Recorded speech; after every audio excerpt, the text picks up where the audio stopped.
Hello, everyone, and welcome to the Book Talk series, a celebration of books and authors. We're coming live to you, at least some of us, from Pittsburgh Theological Seminary in sunny Pittsburgh. This effort is a collaboration between the Center for Writing and Learning Support and the Barbour Library. My name is Shan Overton. I'm the director of the Center for Writing and Learning Support at PTS. And I'm joined by my colleague, Michelle Spomer, the director of Barbour Library, who is behind the scenes and will be helping to keep an eye on the Q&A later in the webinar. Today, we want to welcome to the series Dr. Massimo Faggioli, whose book, Joe Biden and Catholicism in the United States, was published on Inauguration Day in January of this year. I'm looking forward to a robust discussion of the book with Dr. Faggioli.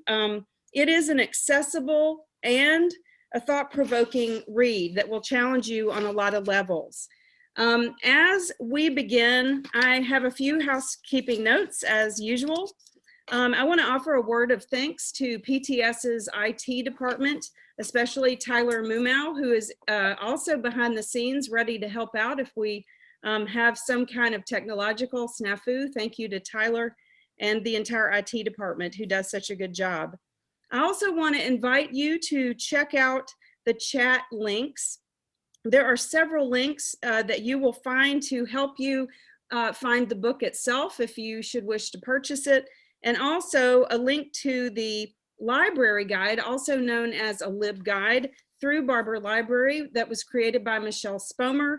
On that LibGuide, you'll find links to some of Dr. Faggioli's other books, as well as books that are cited in his book and articles that he's written, some of his other video recordings from other interviews, and some other materials, the reader's guide that will be available shortly after this event is over.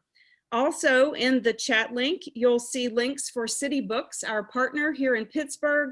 If you're in Pittsburgh and would like to shop at a local bookstore, they will be happy to help you. Right now, they are operating by curbside delivery, so you'll need to contact them in advance before going to get your books. City Books has also helped us to develop a site on bookshop.org.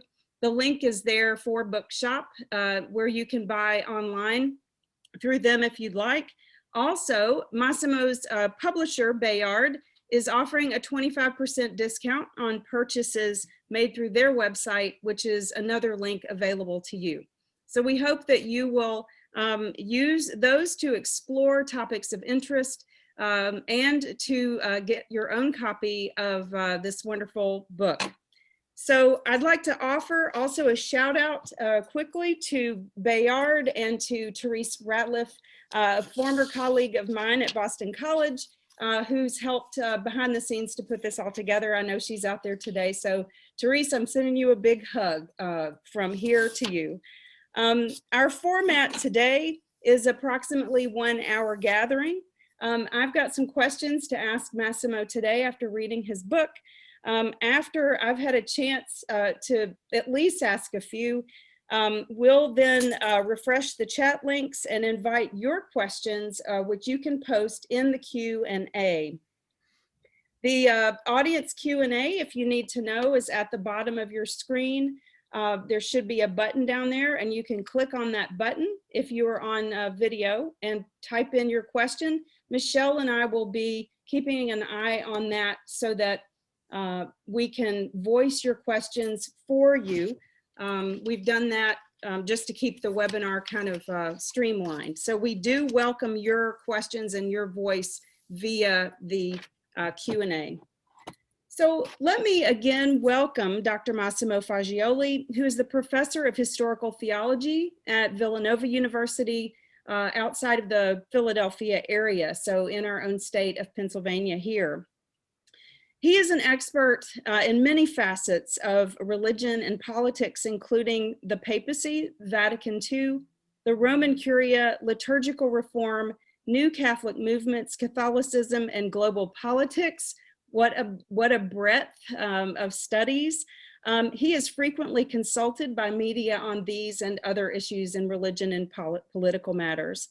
He writes for Commonweal and for LaCroix International, teaches undergraduate and graduate courses.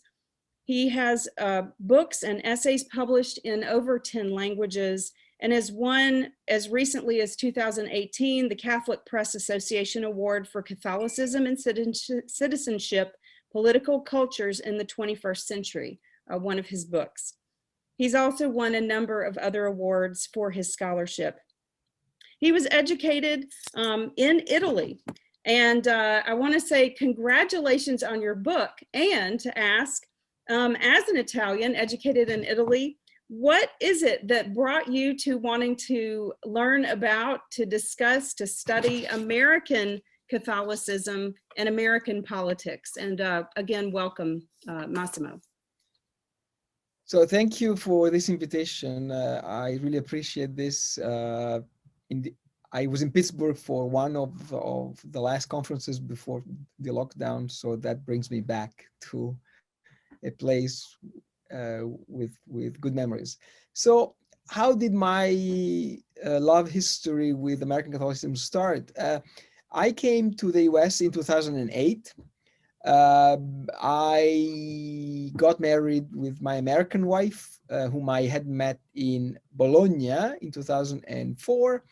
And we decided that for our professional future, America was much better, more promising. And that was a very good decision. And until 2008, I had read a few books on US Catholicism, Mark Massa and John McGreevy, especially on the 20th century. But it was one of the most obvious things that all Italians know about American history was the presidency of John Kennedy, the first Catholic president. So, and I arrived here in this country, in Chicago back then, and then Boston in the summer of 2008.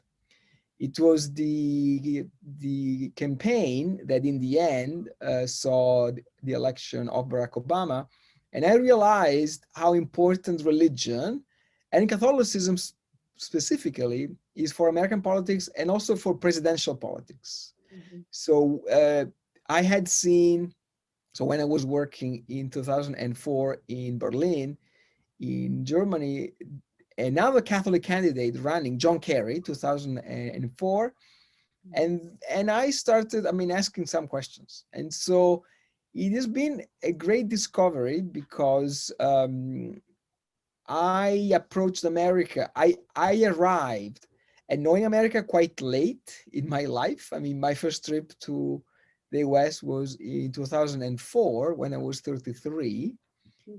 And so this is, I have kept my Italian, I think, identity and culture, but a very interesting experience has been this mediation between my Italian heritage and my American life, because my wife is American, our kids were born here, they go to Catholic school in this country, and so it's been an incredibly rich learning process, both scholarly, but also in real life, every day. And so this book, it's also biographical in some sense because it arrives at a certain point. The publication date, coincides with my 50th birthday. And happy birthday. So, and that has been one way to, stop 1 second and say, well, what did I learn in these last 12 years and what I learned? So what kind of light it casts on this moment, on Joe Biden, the second Catholic president, and overall a certain American Catholic crisis in some sense. So tell me, how did this particular topic emerge? How did we end up with this book? We were talking about this some before the audience came in, but I'd love for them to hear a little bit about that story that allowed you to sort of have this reflective moment through writing this book. Sure. So this book was not in the plans. It's an idea that came up in the last few weeks of the campaign, and also 6 months into the pandemic. And so there has been an interesting connection between a very hectic schedule of events, of statements, of tweets, of at the same time, a very kind of, Groundhog Day when nothing changes in this pandemic. And so this idea came up. And so this book has been written fairly quickly, but actually I've been teaching a course for undergraduates since 2010 on American Catholicism and politics. And since 2016, a graduate course on Catholicism and political modernity. And so those last few months of 2020, I've seen a very focused time to make sense of the events of the campaign and after November 3rd of the election, in light of what I had learned and what I've been teaching since 2010. And it has been a remarkable experience also because, contrary to other elections, maybe in this particular year of the pandemic, there has been a kind of spiritual or even religious expectations from the elections. And so I found that Joe Biden embodied a certain kind of synthesis between an old Catholicism and a new one, a certain kind of reckoning with the president of Donald Trump, the presidency of Donald Trump. So it has been the perfect storm. And Bayard, Therese, and Kelly, they know how hectic the whole thing has been, especially between December and January, when the book was done. But it was about, having all details, right and ready.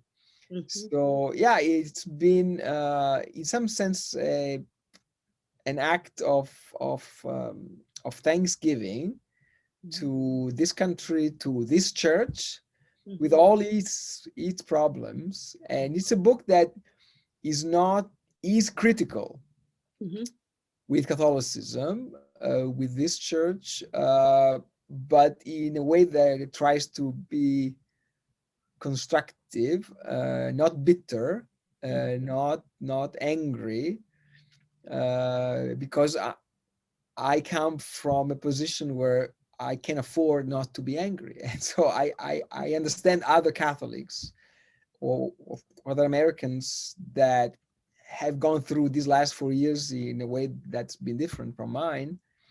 But I try to explain Catholicism and politics to Americans from a European perspective, and to Europeans, because this book was destined also to a European audience, Italian especially, and then French, and then Germany especially. So it's been a work of mediation between different parts of the world and latitudes of Catholicism. And, one of the things which you mentioned earlier is that the book and Biden's presidency both enter into a context of crisis, is the way you sort of lay out this larger sort of frame around it. And that's one of the questions I wanted to ask, so that you could illuminate that a little bit for our listeners, our audience, is that we find ourselves in a global situation, not in an American situation, certainly, that feels like crisis at home for a lot of reasons, but from a global perspective also, with the change of the world order as we've known it, the shifts in Catholicism and Christianity as they have been for quite a long time. Notions and functions of nation states are shifting. our usage of symbols, as you point out, of cultures, of languages, are also shifting, causing certain senses of what we share to be eroded or at least contested in ways that are very, very hard to avoid almost anywhere. So can you talk about this current moment of crisis, as you have articulated it a little bit, to help give the audience a sense of this background that against which the Biden presidency begins to unfold? Sure. So even my first American experience of an election, being in this country, 2008, was in a moment of crisis, but it was limited to a particular, even if most important aspect of the economy, the financial crisis and so on. So if we compare 2008 and today, we see more layers. And so we have what started in early 2020 was the pandemic, but it was already something lingering, I think, since 2016 at least. So we see in the global order a crisis of democracy. So we have Brexit in the UK, we have Bolsonaro in Brazil, and the rise of these populist nationalist leaders in Brazil, in India, in Hungary, in the Philippines, and so on. And so one enormous cloud on our horizon is the environmental crisis, which is really the most important emergency that both Joe Biden and Pope Francis have identified as number one. So there's a crisis that is religious or theological in Catholicism that is due to the sex abuse crisis, which is not just a legal crisis, but it's also theological because it raises issues of sexuality, celibacy, homosexuality, and so on. But there is a theological crisis, a cultural crisis, which I call in the book epistemological, which means what is truth and where can we find it?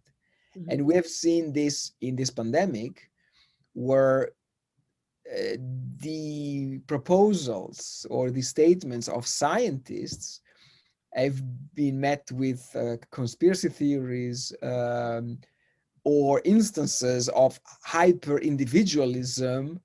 It's not just about of individual reluctance to abide by the rules, but a real refusal to acknowledge that science is what should be in charge when we talk about vaccines and viruses and so on. This has affected all communities, all cultures, all religions across the board, and Catholicism has been hugely impacted by this. And we still see it every day with these polemics about should we get vaccinated or not, which ones, which is something that honestly I don't see happening in Europe, honestly, but I see this in the United States, in Canada. So here there is a multiplicity of cultures, and so the election of Biden is interesting, not just because it's the second Catholic president in more than 2 centuries, but because most of what he says echoes a little bit what Pope Francis has been saying since 2013 on the environment, on the economic system, on social issues or cultural issues. So in different ways, with different language, different, but it's the same sense that there is an overwhelming crisis, and you have 2 old men that have come to the highest position of power in their career almost too late for any normal career in the church. And now they are in a position of leadership in this moment, which is very different from the first Catholic president, John Kennedy, was the age of optimism. He was in his 40s. Mm-hmm. I mean, it's a very different situation that I, I, I I think needs, I mean, some context historically Mm-hmm. to be appreciated as something more than a political party winning Mm-hmm. or something that as a political dimension only. There are other dimensions that make this moment relevant. Well, and you know, that was one of the things I wanted to ask you. I was last night I was rolling through Twitter after Biden's speech, of course, and somebody put in there that Biden is the president of compassion. And I thought that resonated with your section on Biden as comforter. And I was thinking about how that kind of pastoral role is one that charts some kind of territory in between a bunch of poles. I'm not sure exactly what, but I feel like your book begins to help us navigate sort of how he's making choices that are a bit different, and they have some different dimensions and impulses in them. And I was thinking, you know, you talked some about his biographical roots, his personal experience that sort of tees him up to that sort of role. But I'm also thinking about wondering what you would see as the theological dimensions to his decision to kind of make that move into a more pastoral, almost ministerial, lay ministerial sensibility in his presidency right here from the get-go.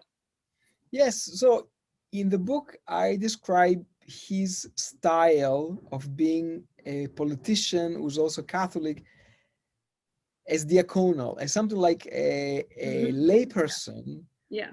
who has a spiritual and liturgical sense for what he's doing, because we have seen in those moments, especially for the commemoration of the victims of the pandemic, so there was something liturgical there. And so it's not just him, he has appointed good people, I mean, smart people that help him. But so here, I think that theologically there is a very important change between Joe Biden and his predecessors, especially two. So here, Joe Biden is a Catholic politician who doesn't have and didn't have to hide his Catholicism, but most importantly, is a church-going Catholic who's not a born-again Christian.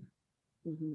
This is very important. So he wears his Catholicism, his Christian faith, in a way that is natural, that is not in your face. That is important. Is the second is this, that in these last 2-3 decades, more or less, Catholicism in the US, also because of the cultural wars and the neoconservative, it had embraced a certain idea of the Catholic faith as propositional, as something that is a list of truths in statements that you have to embrace intellectually.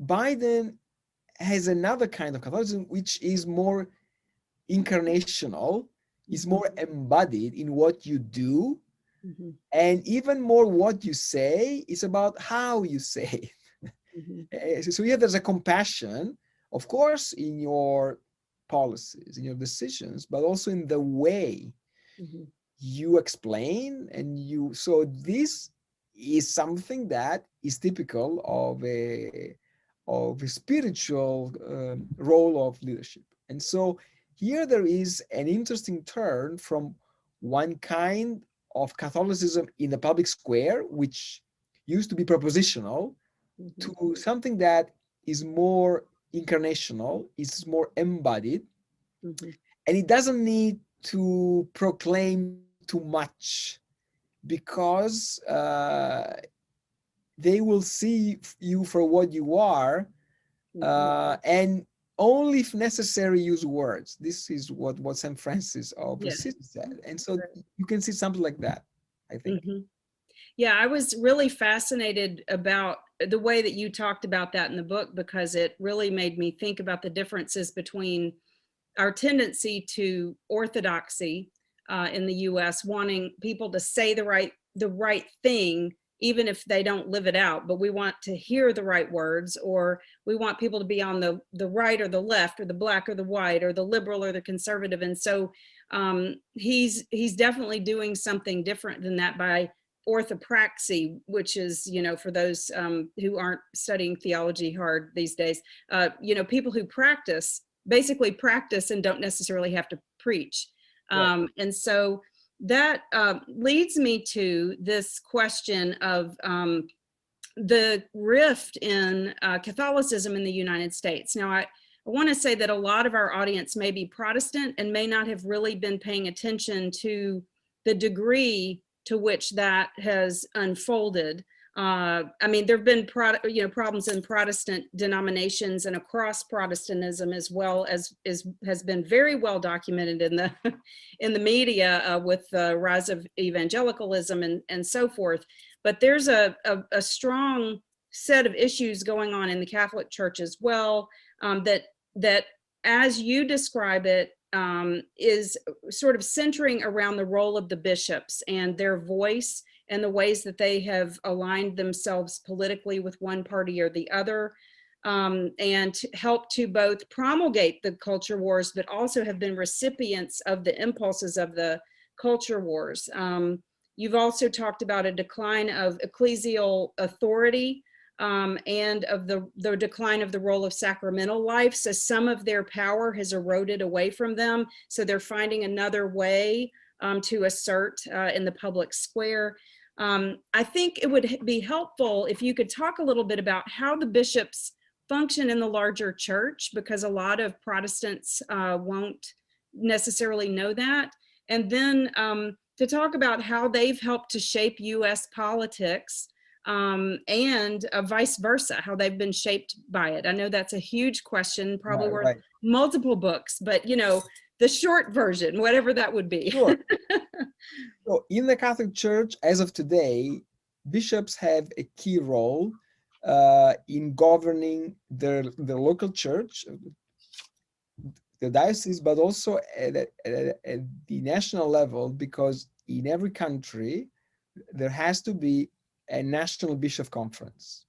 And so the US Bishop Conference happens to be one of the largest in the world, because this is one of the largest countries and churches in the world. And so they are very powerful. They have many committees, offices, a significant budget, an interesting media operation. And so this makes of the US Church in global Catholicism a very important one, a very vocal one, that is more important than the church in Italy or Belgium. Now, what has happened in these last few years is that in the Catholic Church in the United States, the US bishops have always been a little bit divided on the culture wars. And so that was common to the division among lay Catholics, conservatives, liberal, Democrats, Republicans. Mm-hmm. Now, what has happened in these last few decades is that the US bishops have become increasingly more aligned to one political party, the Republican Party, initially in the 1980s because of the abortion issue. But in the last few years, also for other issues, social issues, including the economy. Mm-hmm. And so you have in this country a US Catholic Church that is divided 50-50, more or less. But among the bishops, there is a solid majority of more conservative bishops that are more aligned with the Republican Party. And we have seen this in these last few years, included the Trump presidency. Mm-hmm. So we haven't seen much reaction from them. Mm-hmm. Now, on top of this, you have that the pontificate of Pope Francis has inspired a troubling reaction from some US bishops that from the very beginning, 8 years ago, a few days after he was elected, they started to say, well, this Pope is not really good for America. He's not really good. And that has been troubling because what we saw in August 2018, a former papal diplomat, the former papal nuncio in Washington, D.C., who tried on the basis of false claims to make Pope Francis resign, there were 24 bishops in the US that basically said Archbishop Viganò, the accuser, is a good man and we trust him. Mm-hmm. Now, if 25 bishops in this country, they went as far as endorsing those accusations against Pope Francis, it means that all taboos had been broken. Okay, because if you, as a Catholic bishop, you support the project of someone who wants the Pope to resign Mm-hmm. on the basis of false accusations, it means that you are willing to go at any length to do anything for your ideological agenda. Mm-hmm. That has been a particularly dangerous period in American Catholicism that was really part of a theological rift, but also of a political rift, because we saw these bishops that were uncomfortable with Barack Obama, for example. Mm-hmm. So they were much more comfortable with Donald Trump, those same bishops. Mm-hmm. And that says something, right, on what has happened in this Catholic Church. Mm-hmm. Yeah, there's really, I was thinking a lot about this sort of triangulated relationship with the American presidency and these, bishops who are a huge block, and a vocal block, and then and the Vatican as well, as we're sort of looking through this lens at Biden. And you talk about Francis's shift of paradigm shift. That shifts the global center of the world kind of from Rome and also from the United States, and begins to disperse that focus to the periphery, so that the map is being, like, even from the vantage point of how Francis is approaching his papacy, and also his encyclicals and so forth, is really inviting this monumental shift, and that decentering of Catholicism to the margins, as an alternative to nationalism in part, is making people kind of uncomfortable. So I was interested in if you could speak a little to the theological roots of that, to what's at stake for people that makes them sort of hesitate, and what can we learn from Francis's approach that has been working in some quarters, because it certainly has in some areas. So the Biden presidency happens at the moment when Catholicism is decentering itself from the Western Hemisphere, North Atlantic Hemisphere. Mm-hmm. And so this has huge implications for the churches in Europe and in North America. And this is something that for some Catholics is troubling, because they think that Catholicism is essentially European and Western, which is historically false, but it is really, strongly held by some bishops and some thinkers. Now, where does this come from?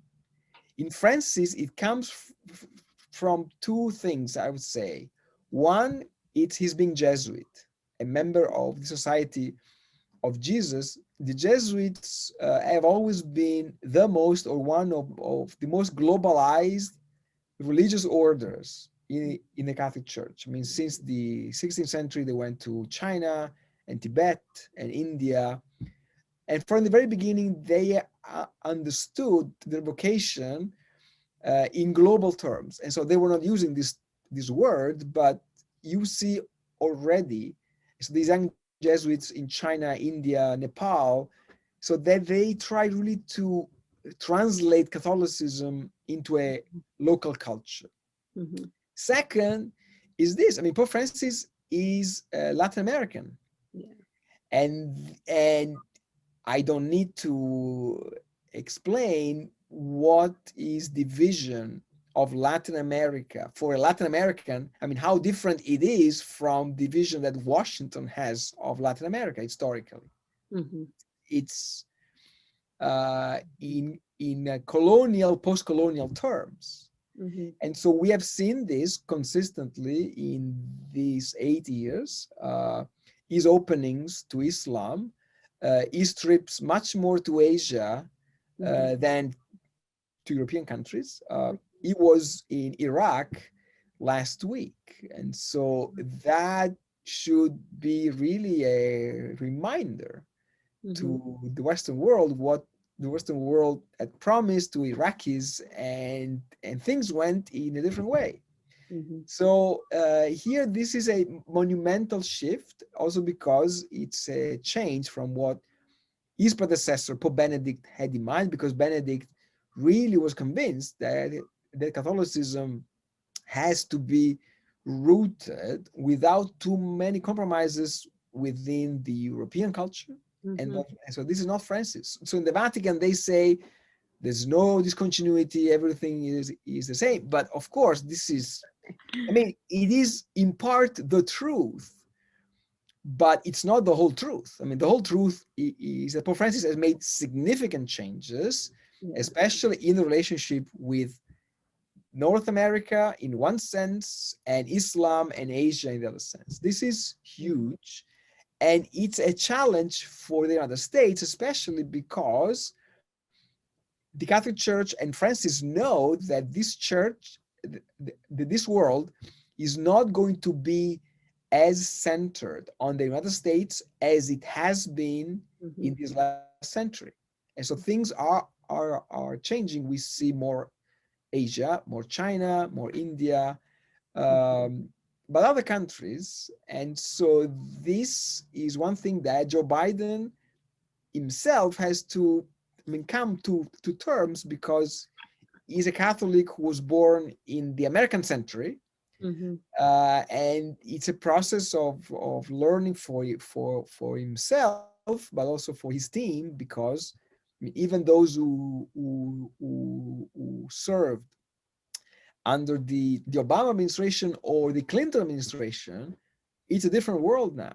Yeah. And so there's no question about that we can go back to the 90s. This is impossible. So yeah, Francis is a Catholic that understands things that are part of Joe Biden's plate, I think, because this is the Catholic Church is going through this also because, I mean, rifts are visible within Catholicism, not just in the US, but if you go to Germany or to Australia, it's a similar moment in different Catholic churches in different countries. And this actually leads to one of our audience questions, or is connected to it, I think. And I want to encourage everyone who has a question to post it in the Q&A, so that we might have an opportunity to ask Dr. Faggioli what you are curious about. Also, I'd like to remind everybody to check the chat for the links, so that if you'd like to explore our LibGuide or purchase the book or look into other books or materials from Massimo, that you would be able to do that. So the question that Barnaby Hughes is asking is, would you say that being Italian has given you any special insights into Catholicism and American politics? I think so. I'm Italian. I studied in Germany as well, and my formation is European. So here, so there are many similarities and differences between Catholicism on the two shores of the Atlantic. One thing that is an interesting comparison between Italy and the US is that in the US there is a separation church and state, okay, but there's no separation of religion and politics. In Italy, it's the opposite. And so there is a separation religion and politics. even Catholic politicians are very cautious, or they stay away from looking to religious. But Italy, as a concordat between the Holy See and the Italian Republic. And so it's the same Catholic Church, the same sacrament and so on, but two very different ways to work within in the public square. So that is just one example. The Catholic Church in the United States is much more clerical, is much more centered on the power of the clergy. In some cities more than others. I mean, Philadelphia, I should say, is particularly clerical. I mean, so there's a system of church power which is historically in the hands of the clergy.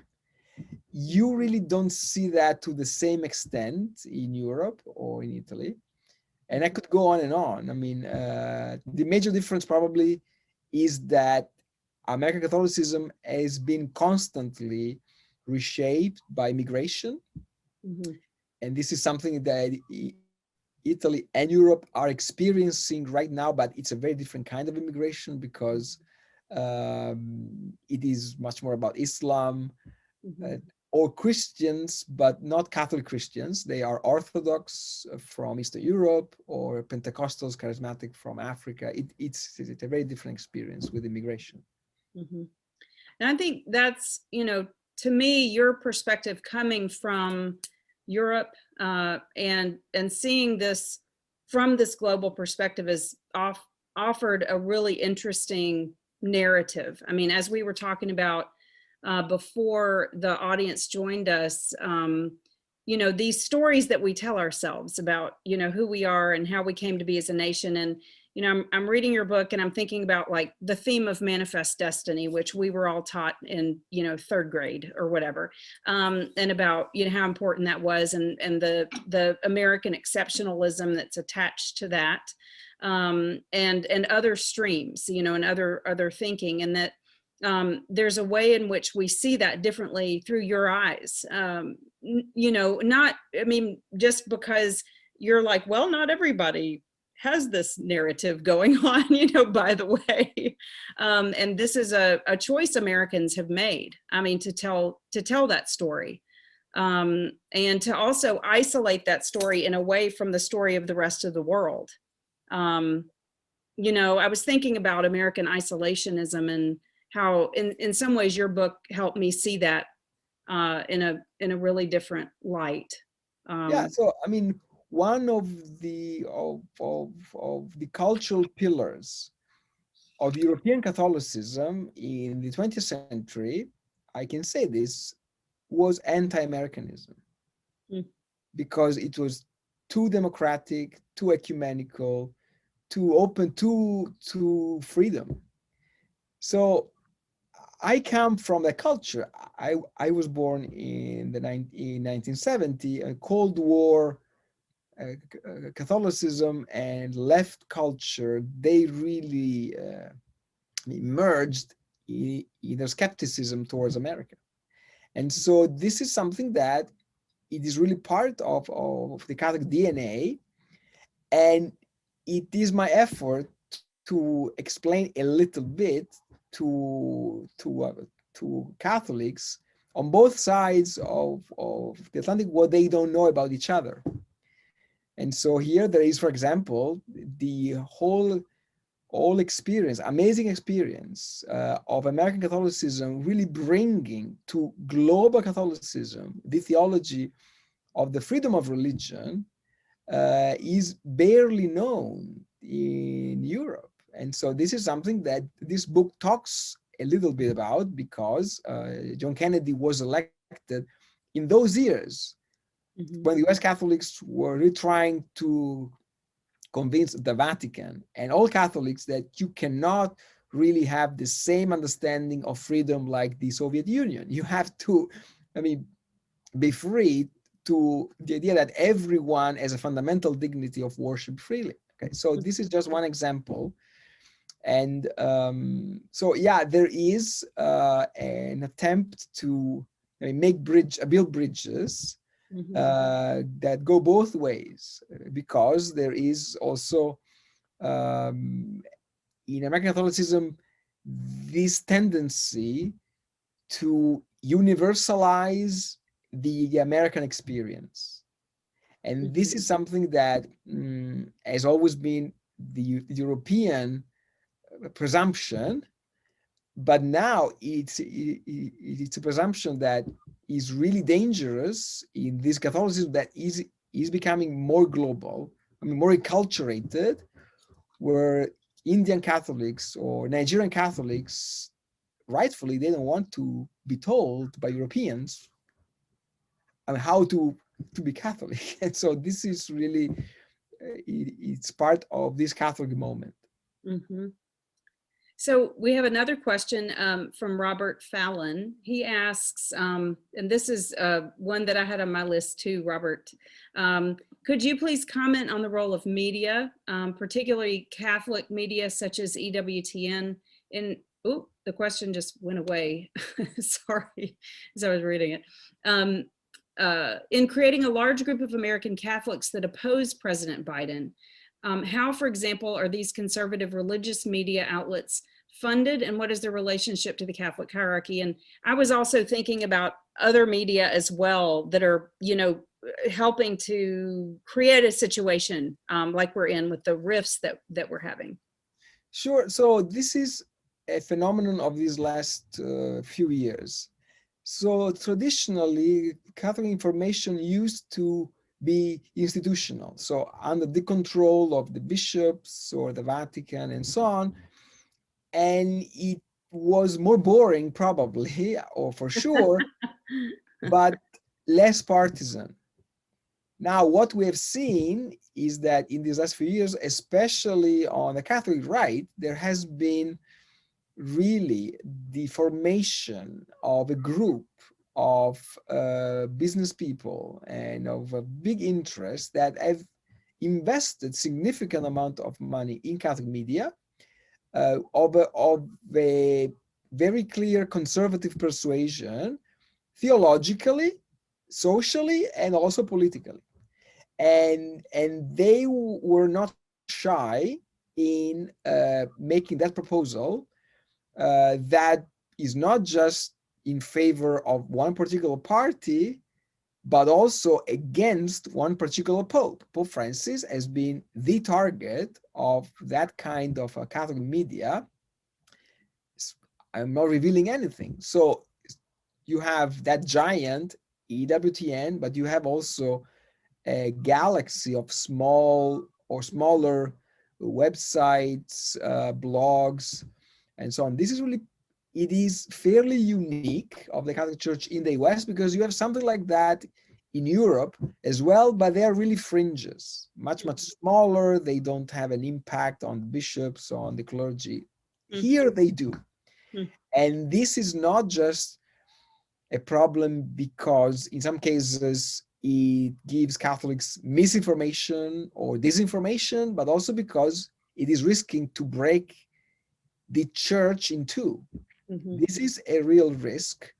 And I'm not thinking about a schism like in the Middle Ages with two popes and so on, but a schism in the fact that you have Catholics that don't want to be together in the same pew.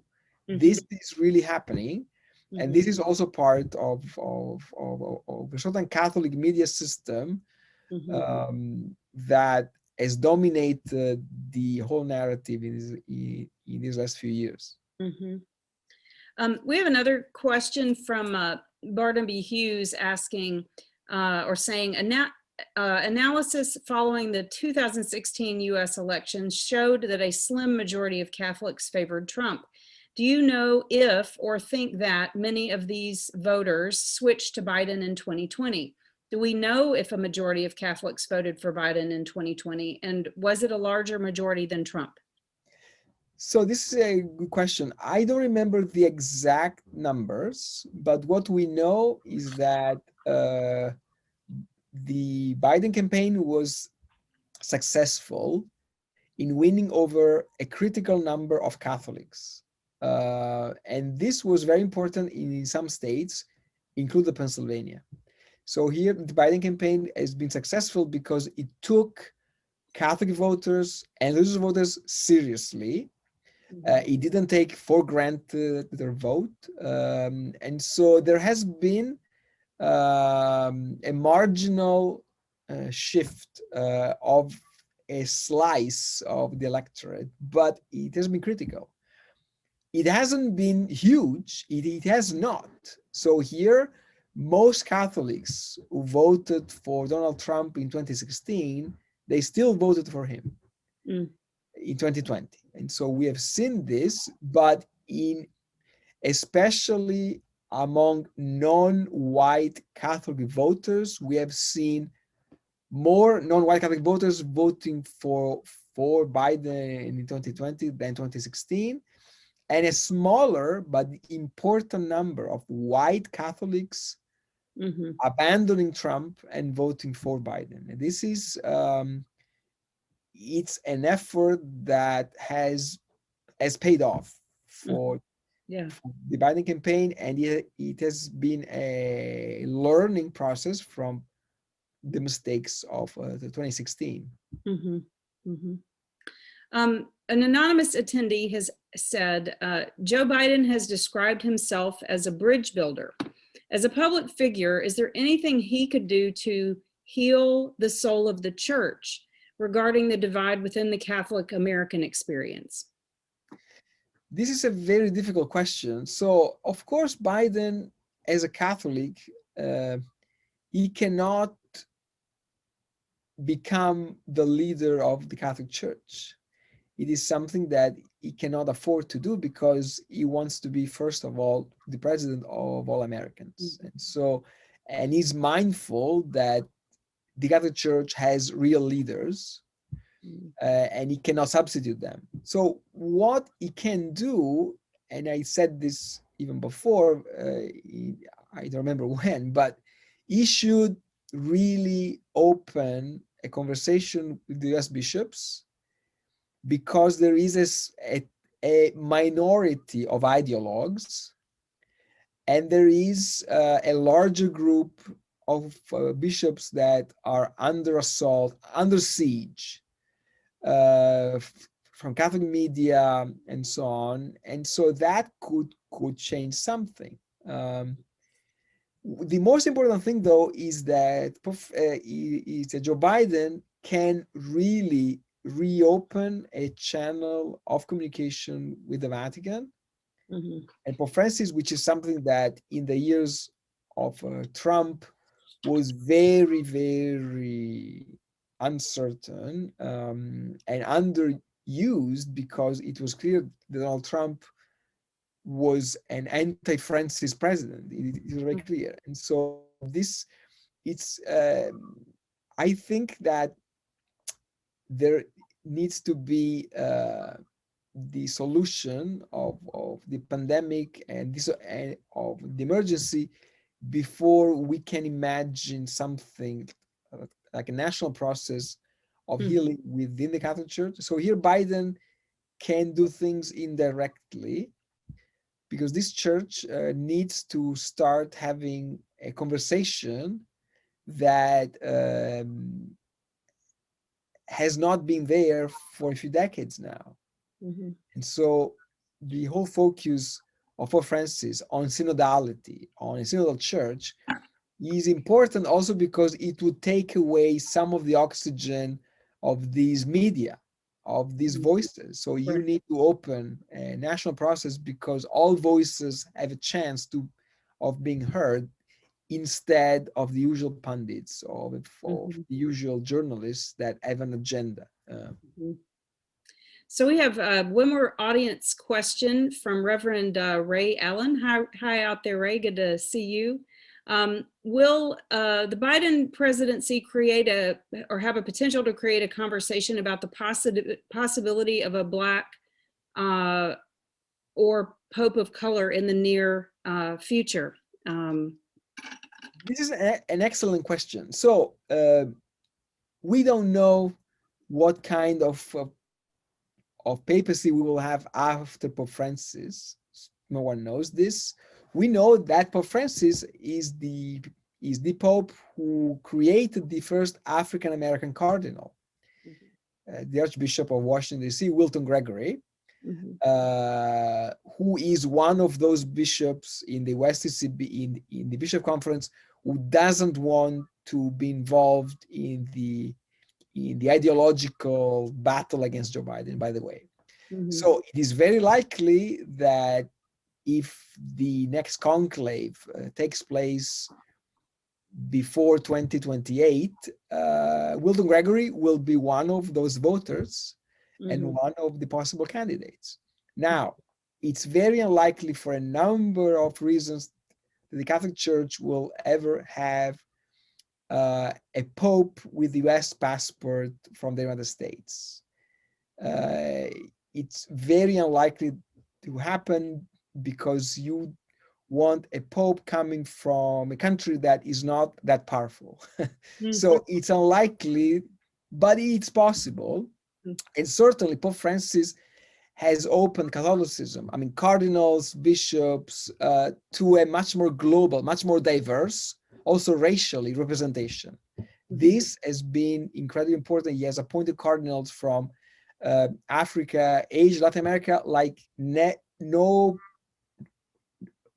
pope before. And so it is more likely that the next pope will be not European, not white.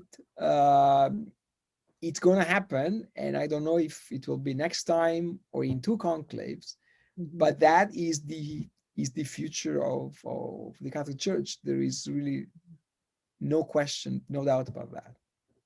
We have actually one more question that popped up. We've only got a couple of minutes, but I want to give it to you because I think it's kind of a fun question from an anonymous attendee. If you had dinner with Joe Biden, what would you want to talk to him about? Wow, I think he's a great talker, and I would just ask him to tell him what it was like to grow Catholic in Pennsylvania 30 years before I was born.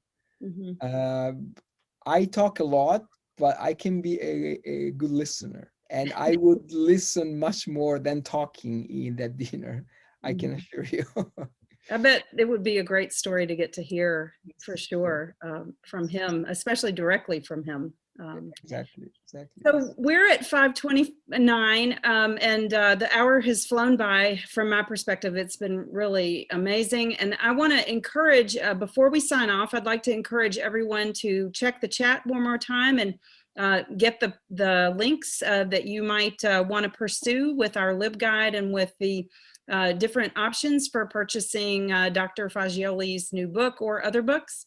And I just want to say to you, Massimo, thank you so much for taking your Friday afternoon and spending it with us. It has really been a wonderful opportunity for me to ask some questions that I had as a reader. And I'm really excited about the questions we got from the audience and your engagement with them. And thanks to everybody who made this possible. Michelle and IT and Kelly Hughes, I see you're there, Massimo's publicist, and Therese Ratliff, and so many others. Thank you so much. And Massimo, I hope you have a great weekend, and I wish you all the success on this wonderful book that is really helpful, and I hope everybody will read it. Thank you very much. Thank you. It's been great.